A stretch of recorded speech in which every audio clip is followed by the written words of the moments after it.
Greetings, fellow humans, and welcome to Sam and Max Hit the Books. I'm Max. And I'm Sam. And we have got to review today the comics that came out on the 10th of July in 2019. Let's start with the 74th issue of Batman by Tom King and Mikkel Janin. Surprise, this was the end of this little bit of the arc. Yeah. They walked across the desert. To the pit. And they discussed that story. The animals eat each other in the pit story. Yeah, I had forgotten about that story. Well, Tom King guessed you might have forgotten because he did include the full text of the story again in this issue. Yeah, I skimmed through that. Yeah, I did too because I did remember the gist of how that story went down. Oh, yeah. So it's very unclear exactly how Thomas Wayne was going to bring Martha Wayne back to life, because it definitely sounded like you needed to sacrifice a life to get a life back in the name pit. He describes it that way when he said, like, oh, when I saw Roz use this. He totally does. Yeah. I believe that somebody, him, is dragging a coffin when they come up to the pit. Yeah, that's the coffin that's supposed to have Martha Wayne's corpse inside that they're going to bring back to life. Yeah, but then they also have a body. Oh, yeah. They're both there, and then there's a body and a coffin. Oh, yeah, they tied a body to the coffin. I did not notice that at all. Good catch. Oh, yeah. So I was confused, too, when reading it. I had to look around and be like, wait, what? So they were going to kill that guy. Seemingly, yeah. Bring Martha Wayne back to life. Right. All right, cool, Thomas Wayne. Also skimming around the fact that his wife became the Joker in his reality, and that's how she died. Jeez. So, yeah, that arc is done, and now we're going to get the more Bane stuff. More Bane I hope you're ready for more Bane. This is a 2. Yeah, I'd also give it a 2. Cool. But something that I will not give a 2 is issue 1007 of Batman Detective Comics, Peter J. Tomasi and Kyle Hotz. And this is the second part of the Batman and Spectre teaming up. Spectre needs his, is he his human host? Yeah. Yeah, he needs his human host who is separated from him, but he's not much of a detective. Right. How annoying is it that all the villains in the issue are dressed exactly like the Spectre? So during the whole, ending fight sequence where it's they're all in a small room doing fist fighting. Right. It's often unclear. Right. I think if there's 2 of them on the panel and one of them isn't obviously you fool, why would you, how dare you? Right. And it's just a cultist. Dramatic platitudes. Still, I really like the team up of Batman and Spectre. Spectre's a pretty cool guy. I think he should be in a Batman movie. Not against cultists like this, but just as this evil version of a Green Lantern. Yeah, he uses his powers in this issue in similar ways, with making giant hands to bat people and grab them, and being a big old dinosaur guy. Spectre is pretty far down the list of things that you really kind of have to justify a lot of things to portray in a lot. That's crazy, the idea of a Batman movie. Right, also starring the Spectre. Yeah, it would be great. Because it would be ridiculous, and we wouldn't see it. And then you have Nolan team up with what's the name of the dude who does Nightmare Before Christmas? Tim Burton. Tim Burton. Uh-huh. You have them team up to make a Batman movie. Christopher Nolan and Tim Burton? Yeah, you get them both. Oh, that's weird. and you have a Batman and Spectre. And you have it be very serious and also very wacky? Well, I wouldn't say really wacky, more scary. Huh, very interesting. So, like, you want Christopher Nolan to direct it, but you want Tim Burton to do, like, the production design. Yeah, exactly. Because there's this whole part where Batman's trying to get information in this issue, and then Spectre comes along and he's just, like, with his giant hand, like, crushes the guy. That is the like, best scene. Slams him around and puts him underwater, and the guy's so scared, like, he wants to talk to Batman, and Batman's like, I've never been the good cop before. That was also my favorite part. Right, and that's what made me think, like, oh man, this should be a movie. The Spectre is so over the top. Right. It's like, it works pretty well. Scary as hell. And it really works with the Kyle Hobbs art. Like, it's all very dark and gritty and... Exactly. Very textured everywhere. Right. And menacing. I could see him also being good as a horror comics kind of dude. Oh, yeah. Yeah, no, that's definitely his forte. Yeah. So, what would you give it? I'd give it a 7. Yeah, I think that's right. Yeah, I enjoyed this quite a bit. That's definitely a 7. Detective continues to be highly entertaining. Exactly. It's great. Moving on to, I know we said we probably weren't going to get it, but we got it. Second issue of Event Leviathan by Brian Michael Bendis and Alex Maleev. And if you thought that this wasn't going to be an issue where a couple of characters stand around and talk for the entire runtime, I have news for you. It's several characters standing around in rooms and talking for the entire length of the issue. Oh, yeah. We're bookended by a conversation between Batman and Jason Todd, because it sounds like Batman's going to recruit Jason into a detective squad, but it's actually Batman has decided that Jason is the number one suspect of being Leviathan, which is crazy. Yeah, but at the same time, it's like, it's Jason Todd being somebody else. It's too obvious in that way, and the idea that Jason would be able to put together like an operative network on the level that Leviathan, or this version of Leviathan, has been presented to be, it stretches credulity to me. And it's too obvious to have this reveal be in the second issue. Except for the Superman aspects, because being trained under Batman, I feel, would give somebody like Jason Todd, unique skills in order to go against somebody like Superman. I think that it's legitimate in a way, but it's so weird. Like, and this is weird. This is supposed to be a 6-issue mystery. Would they really reveal? No, they wouldn't. Yeah, that's what I'm saying. Like, it's too obvious. And Jason's gonna, run away and defend himself. He's not gonna let himself be taken into custody if he's innocent. So that's 100%. That's way more in character than him actually being this new supervillain genius. Well, yeah, that's true. And Plastic Man. I've never seen a more static Plastic Man. A more unfunny. He does seem really stiff and like he's drawn grizzled. Right, and we've been getting such entertaining Plastic Man in Terrifics, and this version is kind of... I mean, we're told he's smart, but everything he says is very stupid, and not like clever stupid. Like, one time he just makes fart noises, and that's the joke. Yeah, it's a weird Plastic Man. So, yeah, this event continues. The art is fine for when all the characters are just standing around talking, so it makes sense that you'd push the plot in that direction, I suppose. It's very dark. It is dark. Very dark. Yeah. It's drawn really dark, too. Yeah, that's what I mean. Like, 100% visually, it is dark as hell. Like, you can't read this in a dim room at all. Yeah. I give this a 2. Do I like it more than that other one? What was that other one? The other one was regular Batman. Oh. Yeah, no, I give it a 2 as well. Yeah, crappy in different ways. Yeah, that was a Bendis, right? That one was indeed Mr. Michael Bendis. Yeah, King and Bendis. Oh, man. Yeah. But now we're going to be talking about issue 14 of Hawkman. I actually don't know who's on this. It's Robert Venditti. Robert Venditti, and, yes. I think they have the thing on the back page on this one. Nope, it's right at the front. Oh. It's, it's Pat Oliff. Right, who I wasn't familiar with. I believe I've read his name before, but I'm not sure. It's okay. Yeah, this is more of Hawkman, he's been getting flashes of all his past lives, and he's trying to deal with that. And it's leading him to some weird places, which is cool. He's having weird visions of stuff, and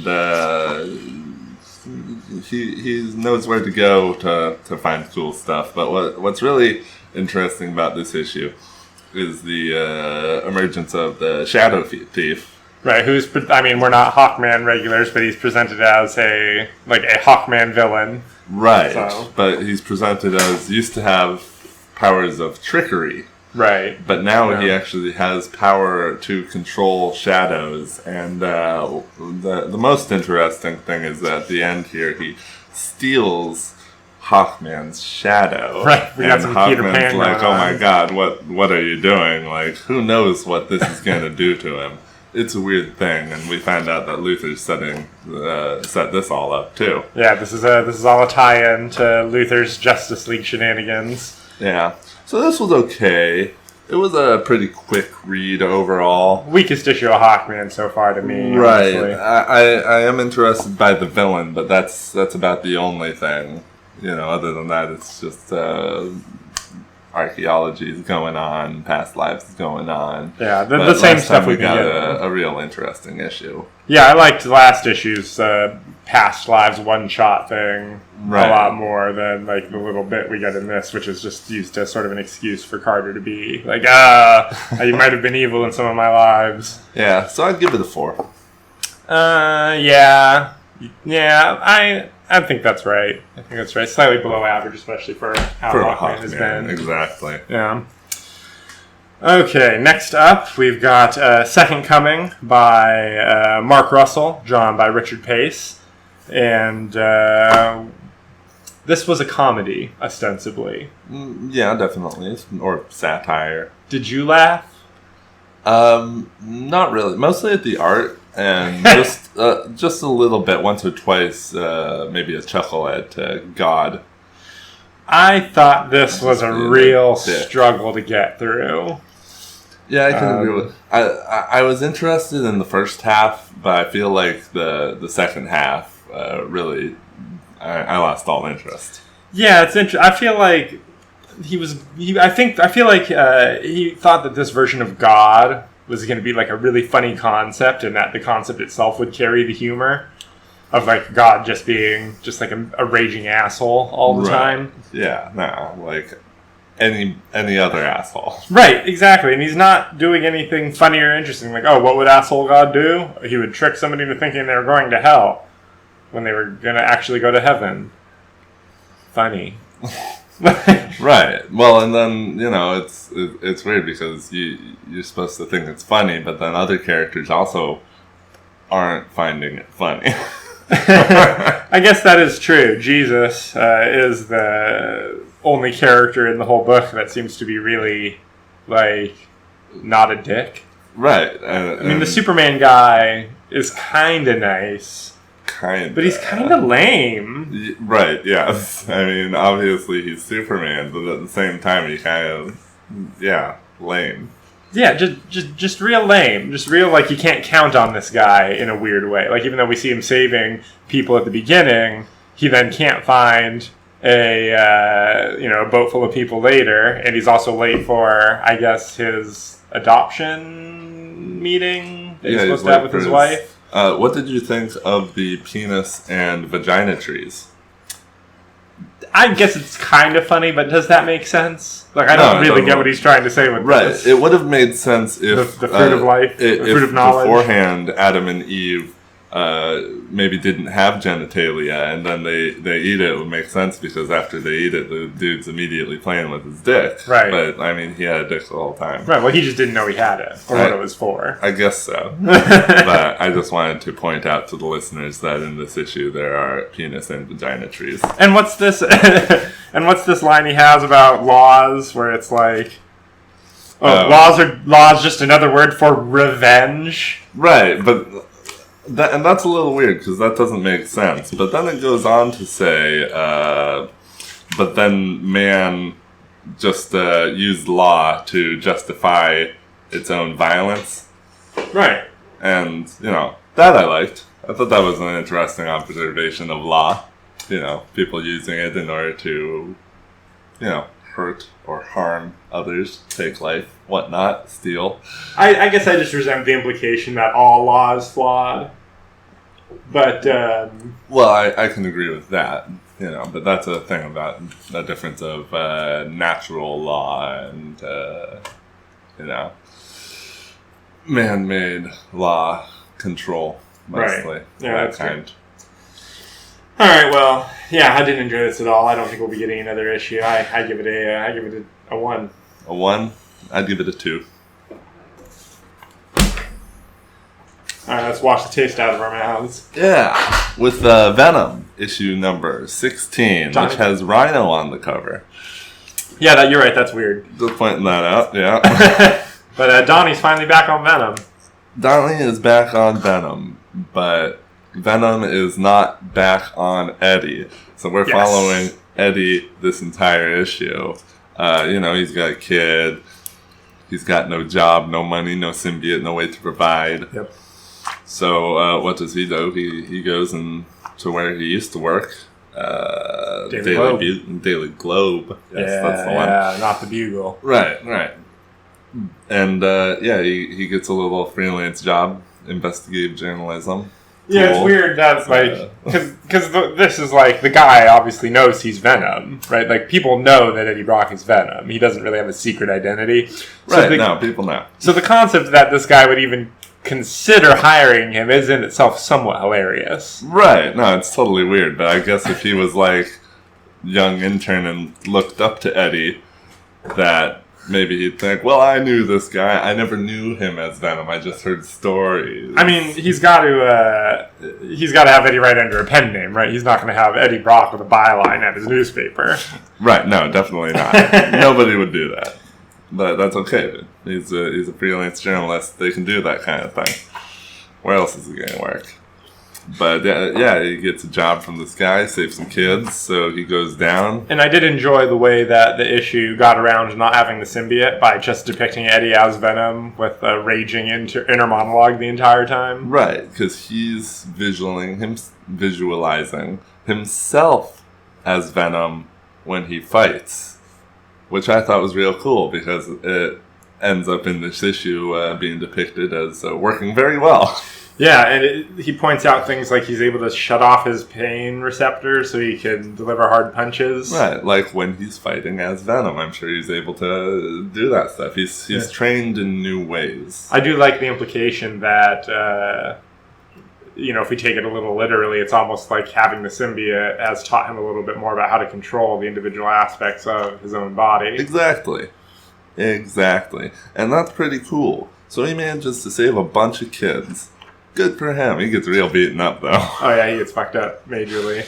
But manages to get some money, and he manages to find out basically everything about what's going to be happening with Cletus Cassidy's plan. Yeah. Carnage is coming, and he learns it all from these... from Sin Eater. Right, from Sin Eater, who has a Carnage virus. Yeah, well, Sin Eater's been dead for a while. Carnage is not only able to restore the dead, but, in addition to making regular people into zombies. Although it's unclear, maybe he's just killing people and then controlling their corpses. He's not actually, infesting somebody in a way where if the symbiote parts came out, they'd then be Did we see the Venom symbiote as the dog? We saw it rescue some people from... Oh, yeah, you're right. It did pull the symbiote out of some people, didn't it? I believe so, yeah. All right. Fair enough. So, yeah, living and dead. I mean, why wouldn't the symbiote be able to control corpses? I think it was pretty good. I give it a 7. Despite both Rhino being on the cover and not being in it, and also they never eat Venom ice cream in the issue. Yeah, in spite of that. What are you giving it, a 7? I'm giving it a 7 still. Yeah, I think that's right. It's it's not the best issue of Donny Cates Venom. We're hitting a theme for the books this week, I think. Yeah. All right, on to one of the interesting books this week, Weapon Plus, Wolverine Plus Captain America, and that is written by Ethan Sachs, drawn by Diogenes Neves. Neither of these people are people that I've heard of whatsoever. Yeah. But I thought that it was a little talky, but other than that, it was pretty well written, pretty well drawn. I was very entertained by this team up between the super soldiers. Yeah. No, pretty entertaining. Yeah, I liked it. Bringing back some Grant Morrison concepts, like the whole Weapon X program being related to the Captain America program, and Phantom X being around, and we're going to get some more weapons. Yeah, I like those things being tied together. It makes sense. We got confirmation that the Venom project that Nick Fury oversaw, that we saw in Venom, was also connected to the Weapon Plus project. Right. Yeah, so I mean, it was a pretty entertaining, actiony setup for what seems like it's going to be. Like, I don't know if this is a one shot or if it's supposed to be the first part of like a mini. But seems like a mini. It seems like a mini, and there is a tease for more to come at the end. But it's got that big number 1 and nothing indicating like series on it. So I do wonder, but I had a pretty good time reading it. It was fun. Yeah, I liked it fine. Yeah, I gave it a 5, exactly average. Yeah, 5 sounds right to me. Take us home. We are going to finish up with Year of the Villain, The Offer, Superman number 13. And this is another Brian Michael Bendis with Brandon Peterson on the art. Yeah, a lot of art subs for the series this week as well. Yeah, and looked pretty good though. Yeah, it looked pretty good. It was like a backstory. What happened on the last days of Krypton's demise. And Jor-El was part of like an alien Illuminati, despite not appearing to be much of an actual ruler on Krypton. He was still like the Kryptonian representative in this Illuminati. Right. This cabal of rulers that he apparently has helped all of them many times. But he acting crazy because they think that they've done their due diligence and nothing bad is going to happen. Right, and he's sure something bad's going to happen. But I sure didn't get the Rogal Zar stuff.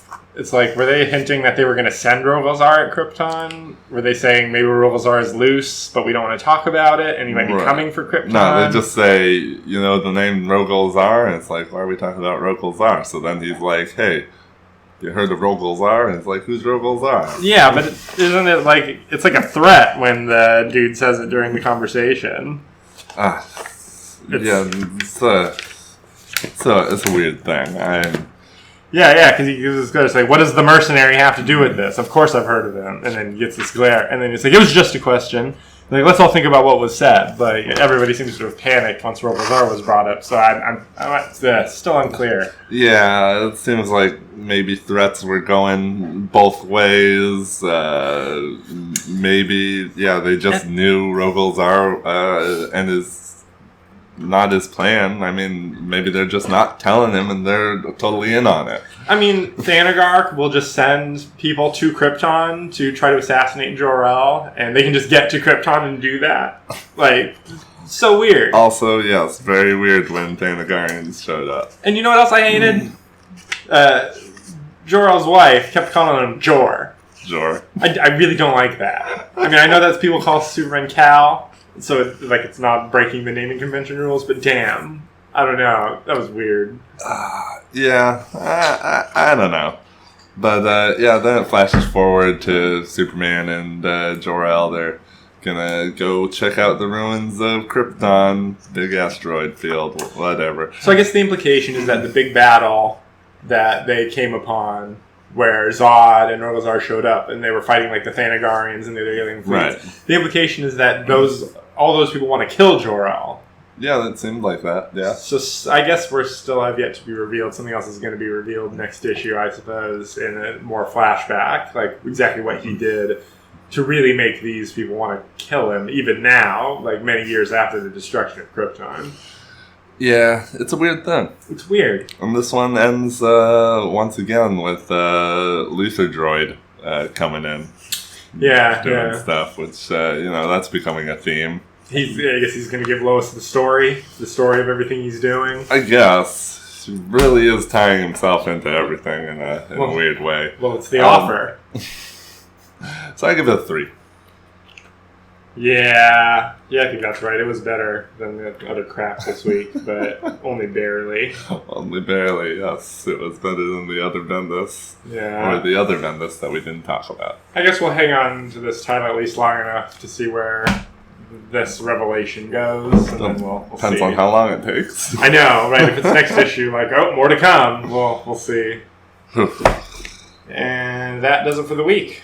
Thanks for listening, everybody. We will be back next week with even more comic reviews. Next week.